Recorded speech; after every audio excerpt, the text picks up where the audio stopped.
साथियों जय हिंद। ये जो फ़ोटो आप देख रहे हैं कितनी सुंदर है। ये एक अग्निवीर की है। ये भी इस देश के लिए, इस माँ भारती के लिए, इस तिरंगे के लिए शहीद हुआ है। ये खबर हम तक पहुंचाई है बिलासपुर बालक राम शर्मा जो कैप्टन साहब है, जिला ब्यूरो चीफ है हिंद घोष टाइम्स के। और ये हमारे पूर्व सैनिक के कैप्टन बालक राम शर्मा साहब। अब आपको ये देखिए, इस बच्चे की शहादत हुई। ये देखिए रोती हुई माँ को। यहाँ आपको कोई दूसरा वर्दी में दिखाई नहीं दे रहा है जो ये फ़ोटो उनको भेंट किया जा रहा है। उन्होंने बताया कि अग्निवीर कार्तिक चमियाल आतंकी मुठभेड़ में शहीद, परंतु नहीं मिला शहीद का दर्जा और न कोई नेक्स्ट ऑफ किंग को कंपेसेशन मिला। अग्निवीर कार्तिक चमियाल ने नेक्स्ट ऑफ किंग को सिर्फ और सिर्फ 48 लाख इंश्योरेंस का मिला है, क्योंकि इंश्योरेंस का तो सिविलियन हुआ उसको भी मिलेगा। अगर इस तरह का होगा तो सिविलियन को भी गोली लगेगी, रोड के ऊपर एक्सीडेंट होगा, कुछ भी होगा तो उसको भी मिलेगा भाई। माननीय रक्षा मंत्री राजनाथ सिंह ने अग्निवीर को 1 करोड़ देने की बात लोकसभा भवन में कही, वो सच या झूठ को दर्शाती है। युवाओं के भविष्य से खिलवाड़ और देश की जनता को गुमराह किया जा रहा है। नेताओं और धन्ना सेठाओं के बच्चों को कभी सेना में नहीं जाने जाते, इसलिए दर्द का पता नहीं है। अग्निवीर पवन चौहान ट्रेनिंग सेंटर जबलपुर में बीमार हुआ, अचानक किसी बीमारी का नाम से डेथ घोषित कर दिया गया। कोई कार्रवाई नहीं हुई, कोई कार्रवाई नहीं हुई। कुर्सी और सत्ता से प्यार है, जनता जाए भाड़ में, सिर्फ बोलना ही तो है, जो आए बोल दो। यानी कि ये बिलासपुर से हिमाचल प्रदेश वेटरन सैनिक कल्याण एवं सीमा अपने विकास समिति के प्रदेश अध्यक्ष कैप्टन बालक शर्मा, इन्होंने ये हमारे तक पहुंचाई। और इन तक है जो शिमला के वेटरन सूबेदार SK सहगल साहब ने वर्चुअल मीटिंग में बताया कि इस तरह से ये अग्निवीर जो 5 जैक राइफल का था कार्तिक चमियाल, उसके साथ हुई। अभी 48 लाख रुपए सिर्फ मिला है, बाकी कुछ भी नहीं मिला है। इस बात पे हम आगे और चर्चा करेंगे। जय हिंद जय भारत। साथियों जय हिंद जय भारत, वंदे मातरम। अभी आपने आगे एक क्लिप देखी हमारे एक अग्निवीर के शहीद की, चमियाल साहब, चमियाल की। हजारों सैल्यूट माँ भारती के लाल को। अब मैं कहना चाहता हूँ, पूछना चाहता हूँ, मेरे दिल में दर्द है कि आप पूरे भारतवासी तक तो मेरी आवाज़ पहुँचेगी नहीं, लेकिन जिन तक पहुँचती है, क्या आप इस आवाज़ को और आगे बढ़ाएंगे?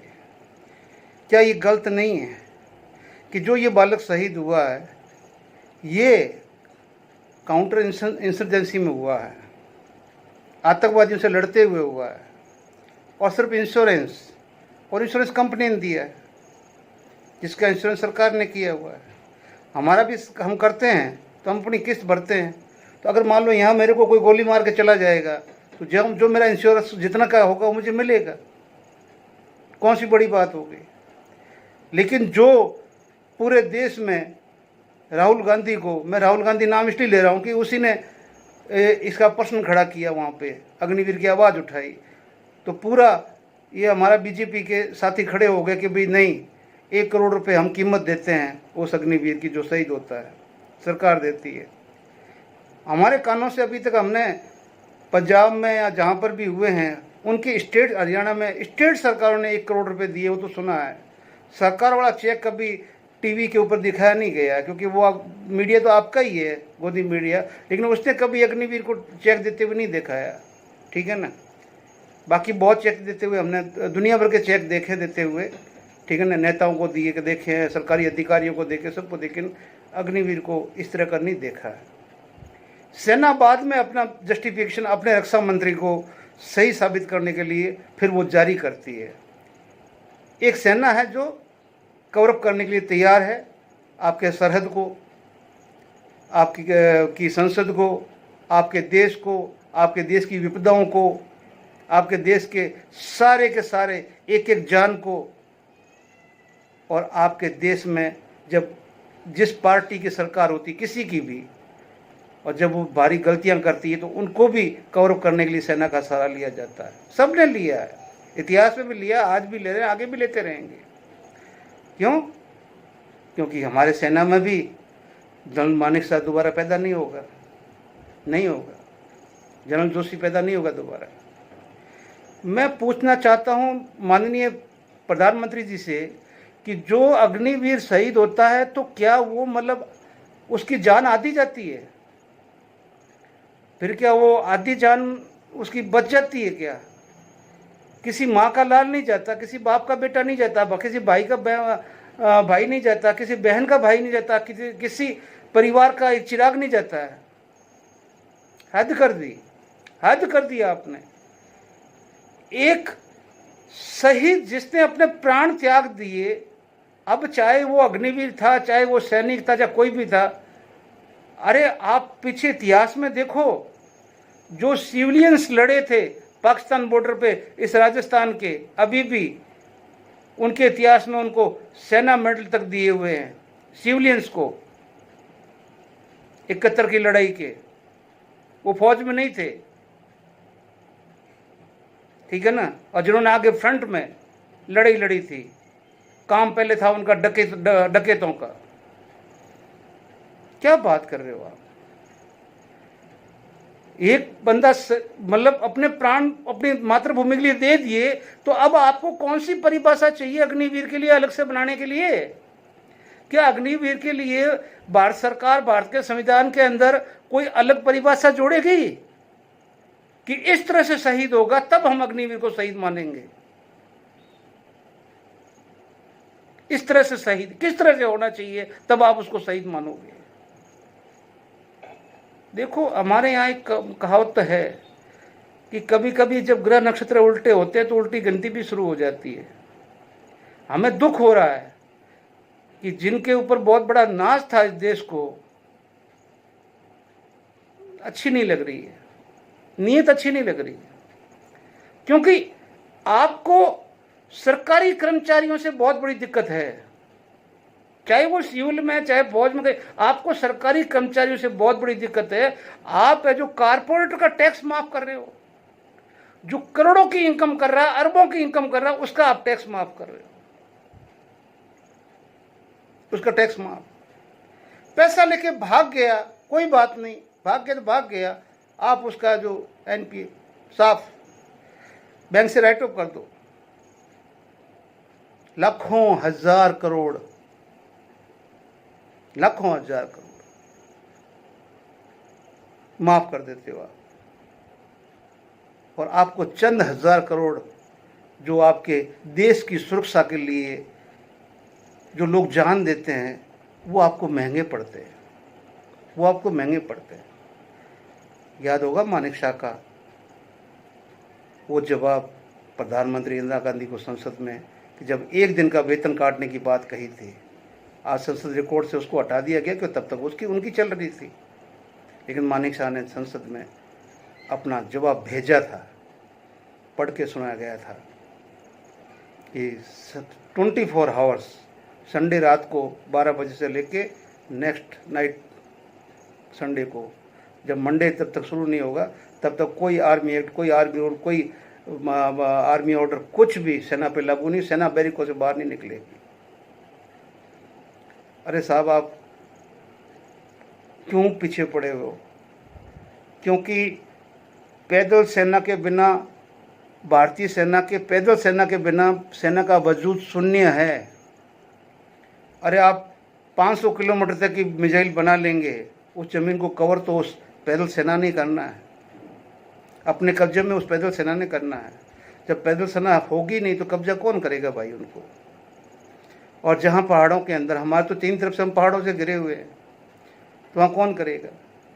आपको क्या मिला क्या है कि जो आपने कम से कम, सबसे पहला तो आपके ऊपर सबसे पूरा देश आपसे एक ही बात पूछ रहा है कि ये स्कीम आपने देश में कम से कम एक सर्वे करवा लेते, सिविलियन से करवा लेते, आर्मी से करवा लेते, पूर्व सैनिक से करवा लेते, एक सर्वे करवा के आप लागू कर देते। नहीं, घमंड टूट चुका है, घमंड आगे और टूटेगा। क्यों? कि अब इन माओं की दुआएं खाली नहीं जाएगी। तुम पैसा दो या न दो, पैसे से वो तो वापस नहीं आएगा। अब अगर मान लो सेना में ट्रेनिंग करता हुआ आदमी खत्म हो गया, माँ का लाल तो चला गया ना, वो सेना की परिधि में है, कानून के तहत है, ऐसा कुछ नहीं है, तो कम से कम आपको कुछ न कुछ तो कंपनसेशन रखना चाहिए ना उसका एक्स्ट्रा, कि एक घर का लाल चला गया, ये कमाऊ चला गया। अगर ये 4 साल करके जाता घर में वापस तो पैसा भी लेके जाता और आगे ज़िंदगी पर कहीं भी कमाता भी। जब वो चाहे बीमार होके गया, चाहे ट्रेनिंग में गया, चाहे कैसे भी गया, उसका भी कंपनसेशन होना चाहिए, क्योंकि वो सेना के पैरामीटर में ख़त्म हुआ है। चाहे ट्रेनिंग में हुआ है, चाहे अस्पताल में हुआ, चाहे बीमारी से हुआ है। तो एक घर का चिराग खत्म हो गया है। अब मेरा लास्ट में एक ही कहना है कि मत करो ऐसा। आप 1000 पुण्य कर लोगे ना, एक बद्दुआ उससे भारी पड़ जाएगी। ये तो पता नहीं कितनी माँओं बहनों की, राखियों की, कोक के दूध की आपको बद्दुआएं लग रही है। समझ जाओ, अच्छी बात है, ना समझोगे आपकी बात है। हम तो आपको नमन करते हैं। जो दे उसका भला, ना दे उसका भला। और क्या है, ओरा पितीन के लिए दिन में 20 टेबल निकल रही है। अभी सरकार ने कोई जारी नहीं किया, अभी तक जारी कुछ नहीं किया है। सिर्फ संशोधन के लिए, जो उसमें एनोमली थी, संशोधन के लिए CDS ने बोला कि भेजा हमने, ठीक है ना, PGDA को और अपना PCDA को, और उसका नोट है जो PM ऑफिस में भेजा है, वो वहाँ से आएगा। वो संशोधन मानेंगे या नहीं मानेंगे वो तो हुजूर जाने, हुजूर के ऊपर डिपेंड है ना। इस सरकार के अंदर मैंने बोला ना, कोई मंत्री नाम का है, पैसा ले सकता है, कैबिनेट स्टेट्स का ले ले, चाहे राज्य स्टेट का ले ले, लेकिन वो पैसा ले सकता है, लेकिन हुजूर के बिना वो कोई काम नहीं कर सकता है। उसके मंत्रालय के अंदर भी स्टैम्प हुजूर की लगेगी। हम तो पूरे, जब ये सरकार आई थी, पता नहीं दिल में कितने लड्डू फूटे थे कि कांग्रेस के जुल्मों से हमें आज़ादी मिल रही है और इस देश को खुशहाल बनने में ज़्यादा समय नहीं लगेगा। मुझे लगता है कि इस देश को दोबारा वापस शायद मानसिक गुलाम होने में कोई ज़्यादा टाइम नहीं लगेगा, क्योंकि कुछ तो ऐसे अंधभक्त हो गए हैं कि जो इस मेरे वीडियो देखने के बाद बोलेंगे ये साला हरामखोर सामने आए तो इसका टैटू दबा दे। वो ये नहीं देखेंगे कि इसने भी पैदा होने के बाद में जनता पार्टी से लेकर अभी तक भाजपा को वोट देता है। यार, चाहे जनता पार्टी थी, कोई पार्टी, हल्दर पार्टी थी, सारी पार्टी थी, चाहे कोई चिन्ह था, ठीक है ना, वोट तो देता आ रहा है। लेकिन मैंने हाथ को वोट नहीं दिया, मेरी अपनी बात है, आज तक भी नहीं दिया। लेकिन अब मैं वोट किसको दूं? ना मुझे वो अच्छी लगती है, ना मुझे ये अच्छी लगती है। तो क्या ये भारत की जनता एक बार इन राजनीतिक पार्टियों को खदेड़ेगी बाहर, चुनाव का बहिष्कार करेगी कि नहीं चाहिए तुम हमारे को, हमें एक बार सैनिक शासन लगा दो, देखते हैं कैसे पेशाब करते हैं ये, कहाँ करते हैं, किधर करते हैं, और कैसे इनको कितना टेलीफोन का बिल माफ़ होता है, कितना इनको हवाई जहाज का माफ़ होता है, कितना इनको इनकम टैक्स माफ़ होता है, सारी नानी याद आ जाएगी। आप सिर्फ एग्जाम्पल के लिए 1 साल के लिए दे दो हमारे को, देश को, ठीक है ना, पता चल जाएगा। इसलिए पूरे वर्ल्ड की सरकारें ठीक क्यों चल रही है कि बीच बीच में सेना आके डोज दे के जाती है, लेकिन ये हिंदुस्तान बदकिस्मती वाला कि आज तक सेना ने कभी डोज दिया नहीं इसको, सिर्फ तुम्हारे ऊपर छत्र छाया करके बैठी हुई है, इसलिए तुम पल रहे हो, अच्छे या बुरे जो भी पल रहे हो इस सेना की छत्र छाया में। और वो दिन दूर नहीं है, भगवान ना करे कोई मालिक का कोई ऐसा बंदा आ जाए और रातों रात आपका पता नहीं क्या होगा, कहाँ दिखाई दोगे। लेकिन ऐसा मालिक जब चाहेगा तब होगा ना, मेरे चाहने से कुछ नहीं होगा। हम तो अभी आपको चाहते, चेता रहे हैं कि मत करो ऐसा। अरे बच्चों के साथ, बच्चों के भविष्य के साथ, बच्चों के भविष्य का खिलवाड़ है यार। चाहे एजुकेशन में देख लो, मेडिकल में देख लो, फिजिकल में देख लो, कहीं पर भी देख लो, मजदूरी में देख लो, नरेगा में देख लो, जहाँ तहाँ बोले भ्रष्टाचार नहीं। अरे भ्रष्टाचार कौन सा लेवल चाहिए आपको, कौन सा लेवल चाहिए? हमें तो जहाँ तहाँ है भ्रष्टाचार ही भ्रष्टाचार है, कहीं पर भी। अरे साहब 60 साल की उम्र में, 58 साल में, 57 साल में हम पेंशन आए हैं। भारत की एवरेज उम्र 60 साल ही होती है। और एक जो सूबेदार मेजर, ऑनरी कैप्टन या इस रेंज का जो बंदा आता है, मैं मानता हूँ और या जो कोई भी आता है, अधिकारी आता, जो भी आता है, ये जो आते हैं, अब इनकी जिंदगी भर आप इनकम टैक्स काटते हो, जिंदगी भर काटते हो, जब से वो रेंज में काटते हो आप, और वो कटवाता है। अब उसको 10 साल जीना है इस देश में, 10 साल, 60 साल आया तो 70 साल तक जिएगा, 55 में आया 65 70 साल जिएगा। तो आप 10 से 15 साल तक उसका टोल माफ नहीं कर सकते, टोल माफ नहीं कर सकते। जो अपनी पूरी जिंदगी पहाड़ों में काट के आया है, अपनी देश की सड़कों को देखने के लिए बुढ़ापे में मौका मिला है, उसने एक गाड़ी ली है, और उसको भी 50 टैक्स पहले भरने के बाद में, और रोड टैक्स पूरे देश का भरने के बाद में लिए, फिर भी उसको अलग से टोल टैक्स देना पड़ेगा। वो देता आया पहले तो अपनी तनख्वाह का टोल टैक्स, फिर गाड़ी ली, उसके बाद में जो 50 टैक्स थे वो भी देता आया, फिर उस रोड का भी टैक्स दे दिया जो देश में बिछी हुई है। लेकिन अब 10 साल जीना भी है तो वो टोल टैक्स दे के जिएगा यार, माफ़ करो। हाँ, इस मामले में कांग्रेस सरकार ठीक थी, जिसका मैंने 3 पीएमओ को लेटर देखे हैं, पीएमओ से आदेश देखे हैं कि पूर्व सैनिक को चलने दो रोड के ऊपर, वो आज़ाद है रोड पे चलने के लिए, उसने देश की सेवा की है। बहुत दिया आपने हमारे को, पता नहीं कितना दे दिया गया, हमारे तो भी संभल नहीं रहा है ना। इसलिए उन्हीं भक्तों को बोल रहा हूँ, मुझे माफ़ करना, गाली मत देना। क्या करूं, मेरी अंतर की पीड़ा है, आत्मा मेरी दुखी होती है, इसलिए मैं बोल देता हूं। बाकी जिस हिसाब में आपकी फॉरेन जो पॉलिसी है अच्छी है, आपकी जो अपने धर्म के प्रति है अच्छी है, ठीक है ना, लेकिन किसी धर्म को खराब कहना वो गलत है, ठीक है ना। इतिहास साक्षी है, 4 युगों से ये भारत ऐसी खड़ा है, तुम्हारे आने के बाद में इस भारत के ऊपर विपत्ति क्यों आ गई भाई? 4 युगों से इस भारत में कोई खतरा नहीं है, कोई कितने धर्म पैदा हो गए, इस भारत को कभी खतरा हुआ ही नहीं है। यहाँ के लोग चाहे लड़ते रहे, बलिदान देते रहे, लेकिन भारत को कोई खतरा नहीं था। तुम्हारे आने के बाद में खतरा क्यों पैदा हुआ, ये मेरा प्रश्न है। क्या उससे पहले खतरे की परिभाषा इनको पता नहीं थी क्या? पहले कुर्बानियाँ दी नहीं क्या तुम्हारे आने से पहले? शीश कटाए नहीं क्या? देगड़ों में उबले नहीं क्या? आरे से 2 फाड़ कराए नहीं क्या? इसलिए इतने अच्छी तरह से धर्म के बचाव की, यार आज भी बचाव करने की हिम्मत है, ठीक है ना। लेकिन ये एहसास तुम क्यों करवा रहे हो जो होने वाला ही नहीं है? लेकिन तुम बोलो नहीं होगा, नहीं होगा, और वो नहीं होगा डर डाल के तुम अपना शासन करना चाहते हो और कुछ नहीं। जय हिंद, जय भारत। मिलते हैं अगले वीडियो।